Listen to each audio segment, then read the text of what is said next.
Hello everyone, Charles Watts here, the Arsenal correspondent at Goal, joining you ahead of what will be the last league game of what has been a never-ending Premier League season. 11 months, or over 11 months since the first game when Arsenal won at Newcastle way back in August. Arsenal are going to bring the Premier League season to a close on Sunday when they host Watford at the Emirates Stadium. Now we know Arsenal can't qualify for the Europa League via league placings. Now they're going into that game sitting 10th. They can finish no higher than 8th, which is going to be the worst finish to a league season since the 1994-95 season, which was George Graham's last at the club before Bruce Rioch came in the following season and replaced him. And if they don't win the FA Cup final the following weekend, that will be the first time they haven't qualified for Europe for 25 years. So we know it's been pretty much a horror season for Arsenal. There is still the chance of finishing it with silverware, though, so fingers crossed ahead of that game at Wembley. But the league season is petering out. But there's a lot of money certainly riding on Sunday's game against Watford. If Arsenal can win, they can move up a couple of places to 8th, depending on results elsewhere. And if they do finish 8th, they're going to make £5.4 million more than they would if they finished 10th. So there is still a lot to play for on Sunday. Those two league positions could be key in terms of bringing over £5 million worth of revenue to the club. And it might seem like a small amount of money in football terms, but given the financial situation that Arsenal and the rest of football are in, it's still a very decent amount of money, which could be helpful ahead of what's going to be a very difficult transfer window. So ahead of that game, I just wanted to bring you up to date with the latest team news, go over what I'm expecting to be the likely starting 11 against Watford, and just talk about a couple of other little things just to get you in the mood for the game. So we'll start with the team news. Big news is Shkodran Mustafi. He's certainly going to miss tomorrow's Sunday's game against Watford, but it looks like he's going to miss the FA Cup final as well, which is a big blow to Mustafi. The fact that you're even saying that's a blow, not just to Mustafi, but it is a blow to Arsenal. And the fact you're even saying that sort of shows how far Mustafi has come under Mikel Arteta, because 4 or 5 months ago he wouldn't even have been in contention to start the game. But now he'd have been an absolute nailed-on starter if he was fit. But the hamstring injury suffered late on against Manchester City in the semi-final looks like it's going to keep him out of the final against Chelsea a week on Saturday, which is a real blow for Mustafi. He's had scans this week, he's not been training, and Mikel Arteta, speaking to us yesterday in his press conference, admitted that he doubts that Mustafi is going to be available. And that's going to be really disappointing for Mustafi, and it's disappointing for Arteta, and it's disappointing from Arsenal. You would imagine Rob Holding will come in and replace him, and we all know how Rob Holding played against Chelsea in the 2017 FA Cup final. So if he can repeat that sort of performance, then maybe Mustafi will not be missed. But a lot of pressure on Rob Holding's shoulders, not played much football, so he's going to have to be bang on it when Chelsea come up to Wembley, and when Watford indeed come on Sunday at the Emirates, because I am expecting Rob Holding to start that game. Other team news, I mean, Mustafi's the only major injury doubt that we know of so far, apart from the long-term injuries. Obviously, Mesut Ozil and Matteo Guendouzi, they are available. Mikel Arteta again confirming that yesterday during his press conference. I highly doubt they will feature, though. Certainly Guendouzi won't feature. He's not even training with the squad at the moment.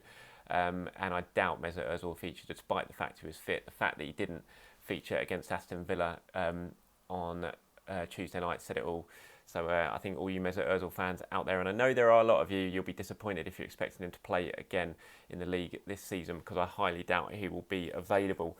Likely lineup for the match, I'm expecting Arteta to go pretty much full strength. He said during his press conference yesterday when we asked him, do you have to balance between trying to get some sort of momentum back ahead of the FA Cup final with protecting your key players for the Wembley showpiece? And he said that he's going to go as full strength as he possibly can, because he said he owes it to the other teams in the relegation dogfight. Obviously, Watford slap bang in relegation trouble going into this game. And also he wants to keep everyone fresh. And there is a whole week. You've got to balance the whole fear of injuries against that. But you've got a week to prepare for the Chelsea game after Watford pretty much. So I'm expecting Arteta to go pretty much full strength. Like I said, there's potentially £5.4 million resting on this game for Arsenal. So the team I'm going to go for, that I'm expecting to play against Watford, obviously Emi Martinez in goal. I'm going to go for Hector Bellerin as a sort of right wing back. Centre backs of Holding, Luiz. I'm going to move Tierney. I'm expecting Tierney to move probably to the left side of that three, instead of playing Sead Kolasinac there. Kolasinac was so bad against Aston Villa, and he's been bad pretty much every time he's played in that position. Kieran Tierney, meanwhile, has been very good. So I'm expecting and hoping that we're going to see a back three of Tierney, Luiz and Holding, and then Saka as the left wing back, Xhaka and Dani Ceballos as the central midfield too, and then the front three of Aubameyang on the left, Lacazette up front, and Nicolas Pepe coming back into the starting lineup on the right side of the front three. So that's the team I'm expecting to play against Watford. Whether that is the case, we'll have to wait and see what Mikel Arteta names his team on Sunday, but that's the one I'm hoping for, and I'm pretty confident we might well be seeing. Little bit of news on William Saliba for you. He is now training at Arsenal. He started his pre-season. He has going back to France to watch the Saint Etienne versus Paris Saint-Germain Cup final. Obviously, that's a game he wanted to play in, was hoping to play in, but Arsenal and Saint Etienne couldn't come up with an agreement which would allow him to play. But he is going to go and watch it in the stadium. He says he at least wants to feel as close to that match as he possibly can. Even if he can't play it, obviously played a massive part in getting Saint Etienne to the final. It's his hometown club. Desperately wanted to play in it, although he accepts that Arsenal, were in a difficult position and they did their best to allow him to play, but the two clubs just couldn't meet when it came to the financial side of things. But he will be there. But he has also started at London Colney. He's been there this week. He started his pre-season. He said he's really trying to get himself as fit as possible ahead of the start of the next campaign. As far as I'm aware, I'm not sure if he's going to be at the FA Cup final. Obviously, he can't play in it, but it'd be nice if he could go. But there's a very limited amount of places for Arsenal to take players. And at the moment, they're unsure whether William Saliba will be able to be at Wembley to watch it. But, hopefully next season he'll be playing in his own FA Cup final. And that's about it. I just wanted to have a little brief video just previewing the game against Watford. Like I said, I think it's a really big game this for Arsenal.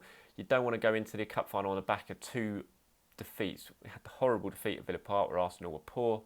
They need to get some sort of momentum back going into that Chelsea game. They're going to come up against a Watford side that are fighting for their lives, desperate to keep themselves in the Premier League. So it's not going to be an easy match for Arsenal. They're going to have to cope with the physical side that Watford are going to bring. We know exactly all that when you look at their players, Capoue, Decore, Deeney, who we know all about. They're going to come and really attack Arsenal, really go for it, try and get the 3 points they desperately need to keep themselves in this division. So Arsenal are going to have to be bang on it if they want to get something out of the game on Sunday. They're going to have to match Watford all over the pitch physically and in terms of motivation. If they don't do that, they're going to come up short, I think. So, like I said, with the expected team selection, I'm expecting Mikel Arteta to go full strength. And for me, it's a really big game. It's a game Arsenal need to win just to keep that momentum going. Get that momentum back that they had before the Aston Villa match. So that's it from me. Thank you very much for watching. Again, a bit of a short, sharp video for you. I will be back from the Emirates Stadium on Sunday, bringing you my usual match reaction and player ratings. So look out for those on Sunday. And then after that, it will all be about the FA Cup final and the build up to that match at Wembley. Thanks very much for watching. Thank you for support as always. Thank you for the nice comments after the 2 Q&As that have gone up this week. I know they are popular, and I will endeavour to do another one as quickly as I possibly can when I can find some time to do it. If this is new to you and this is your first time watching one of my shows, please do hit that subscribe button. It's down there somewhere, and I will do my best to keep you as updated as I possibly can on all things Arsenal heading into what is going to be a very, very interesting transfer window for the club. Thanks again for watching. Stay safe, everyone.